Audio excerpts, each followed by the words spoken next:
ายดีจะได้เนาะ สบายดีอ่ะ มาเที่ยวเถอะนี่จะได้ประทับใจจะได้เจอมาเมื่อนี้เราให้ฟังว่ายังไงเนี่ยเราเป็นอะไร แรกๆก็กล้าเกิดใจ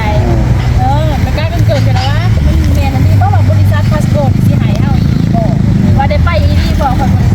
ป็นไงดอกเสื้อตาสุดก็ได้ลองมากจากที่มาจับโปปั๊บแต่ก็ได้มาลองก็ได้มาเจอตัวจริงตื่นเต้นแห้งในการเดินทางก็โอ้ดีแห้งเด้อ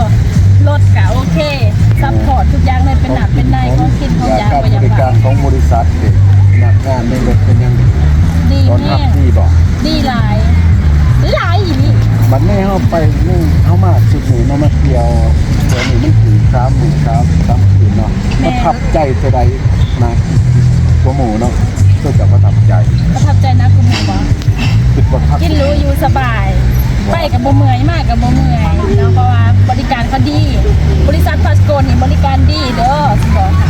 วันนี้เฮ็ดจังได๋เนาะถามว่ามีผู้สนใจอยากมาเที่ยวมันเจ้าเขาต้องเฮ็ดจังได๋จังสิมาคือเจ้าได้มาเที่ยวมาหรือสิมาจังได๋เอาสิขั้นตอนทำยังเกิดเรื่องจาก โอ้ยบ่ยากและบ่ได้ยากเลยถ้าว่าท่านใดสนใจเนาะอยากมาอยากไปคือข่อยอยากเจอบรรยากาศคือข่อยเนาะ มาแบบเจ้านี่แหละ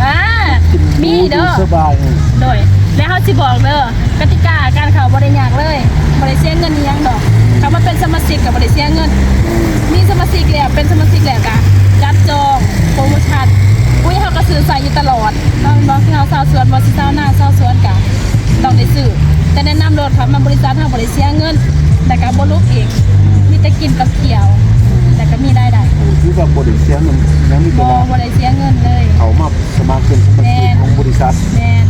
บ่ได้เสียเงินพวกอีกเนาะ บ่ได้เสียเงินพวกอีก อันนี้ไล่มาเที่ยวนี่เฮาเฮ็ดจังได๋จะได้จ้างเงินมาบ่หรือว่าจังได๋จะมา บ่ได้จ้างเงินเด้อ ในสุดนี่ แม่นบ่ได้จ้าง เฮ็ดยังไง เพราะว่าคือน้องกะเป็นเรื่องใส่ปุ๋ยใส่แล้วเห็นคนบางงามให้น้องเห็นให้น้องกะคือลองในผลสอบ2 สอบคนเก่าที่เคยใส่กะเคยขอเจ้าต้น1ตัน1สิก็เลย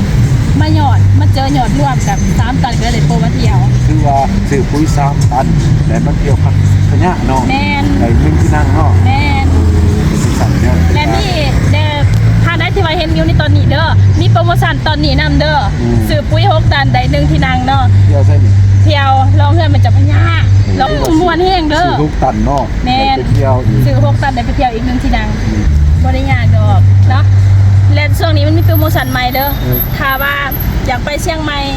ก็แม่น6 ตัน 6 ตัน แม่น 6 ตันสิคือ6 ตันเนี่ยไปเที่ยวเชียงใหม่ แม่น ไปจะได้ไปเที่ยวใหม่ขี่รถขี่รถ โยน คือว่าขี่ยุบเนาะโอ้ วิวอะไรเฮ้ยเขาก็ตื่นเต้นเหมือนกันที่ไปคือกันได้นี่ เดือนสิมาเนี่ยเนาะเดือน2 แม่นเดือน2สิมานี่ ก็ถือว่าปู่อย่างนี้เนาะ ย่างมีโปร เนาะปู่ไปเที่ยวเชียงใหม่ แม่นโปรนี้มันยังมี2โปรนั่นก็คือวิ6 ตันแม่นได้ขี่ยนต์ไปเชียงใหม่